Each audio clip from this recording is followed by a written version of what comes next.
మహాభారతానికి చెందిన అనేక కథలు మనకు ప్రచారంలో ఉన్నాయి. అందులో ద్రోణాచార్యుడి కుమారుడు అశ్వత్థామకు చెందిన కథ కూడా ఉంది. అయితే నిజానికి అశ్వత్థాముడు మరణమంటూ లేని చిరంజీవి అట. అలా అని అతనికి వరం ఉంది. ఈ క్రమంలో కురుక్షేత్ర యుద్ధంలో అశ్వత్థాముడు కౌరవుల పక్షాన నిలిచి పాండవులతో యుద్ధం చేస్తాడు కూడా. అయితే ఆ యుద్ధంలో పాండవులు గెలిచాక అశ్వత్థామ పారిపోయి ఓ ప్రదేశంలో ఉంటాడట. అదే ప్రదేశం ఇప్పుడు ఎక్కడుందో తెలుసా? గుజరాత్ మహారాష్ట్ర సరిహద్దు ప్రాంతంలో ఉంది. దాని పేరు చెవదన. అక్కడ అశ్వత్థామ ఇప్పటికీ దయ్యం రూపంలో తిరుగుతూ ఉంటాడట. ఈ క్రమంలో కొందరు అతన్ని చూసినట్టు కూడా చరిత్ర చెబుతోంది. అయితే అసలు అశ్వత్థామ అక్కడ ఎలా ఎందుకు ఉన్నాడో, అతనికి ఉన్న శాపం ఏంటో ఇప్పుడు తెలుసుకుందాం.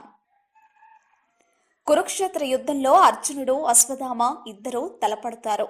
ఈ క్రమంలో ఇరువురు ఒకరిపై ఒకరు బ్రహ్మాస్త్రాలు ప్రయోగించుకుంటారు. అయితే అవి రెండూ కలిస్తే ప్రళయం వస్తుందని ఋషులు హెచ్చరించడంతో అర్జునుడు తాను వేసిన బ్రహ్మాస్త్రాన్ని విజయవంతంగా ఉపసంహరించుకుంటాడు. కానీ అశ్వత్థామ ఆ పని చేయలేకపోతాడు. దీంతో ఆ బ్రహ్మాస్త్రానికి ఖచ్చితంగా లక్ష్యాన్ని చూపించాల్సి ఉంటుంది. అప్పుడు అశ్వత్థామ ఏం చేస్తాడంటే దాన్ని పాండవుల స్త్రీ గర్భాల మీదకు వదులుతాడు. వారిలో అర్జునుడు కోడలు ఉత్తర కూడా ఉంటుంది. ఆమె అభిమన్యుడి భార్య. ఆ సమయంలో ఉత్తర గర్భంతో ఉంది. ఆమె కడుపులో పరీక్షిత్తు ఉంటాడు. అయితే బ్రహ్మాస్త్రం కారణంగా పరీక్షిత్తు మృతి చెందుతాడు.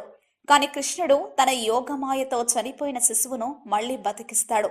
ఈ క్రమంలో కృష్ణుడు అశ్వత్థామకి శాపం పెడతాడు. కలియుగం అంతమయ్యే వరకు 6000 సంవత్సరాల పాటు దయ్యంగా తిరగాలని, దారి తప్పిన వారికి దారి చూపిస్తూ ఒకే ప్రాంతంలో ఉండాలని, అనేక రోగాలతో బాధపడాలని శాపం పెడతాడు.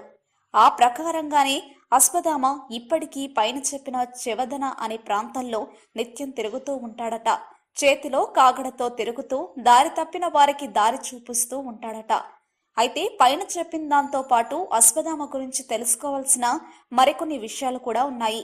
అవేమిటంటే, సదరు చెవదన అనే ప్రాంతంలో ఒకప్పుడు భీముడికి అశ్వత్థామకు పెద్ద యుద్ధం జరగ్గా భీముడి గద దెబ్బకు ఆ ప్రాంతంలో పెద్ద కొలన ఏర్పడుతుందట.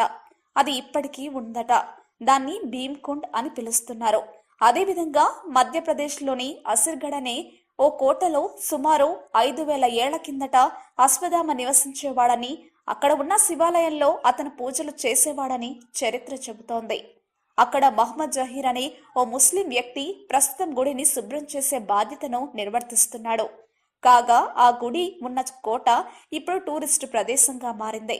అయితే ముందే చెప్పాం కదా, అశ్వత్థామకు మరణం లేదని, కేవలం కలియుగం అంతమైనప్పుడే అతను మరణిస్తాడని. అవును, అయితే అశ్వత్థామకు చెందిన ఇంకో ఆసక్తికర విషయం ఏంటంటే, అతని నుదుటన ఎప్పుడూ ఓ మణి ఉంటుందట. అది అతనికి పుట్టుకతోనే వచ్చిందట. మా వీడియోస్ మీకు నచ్చినట్లయితే లైక్, షేర్, సబ్స్క్రైబ్ చేయండి.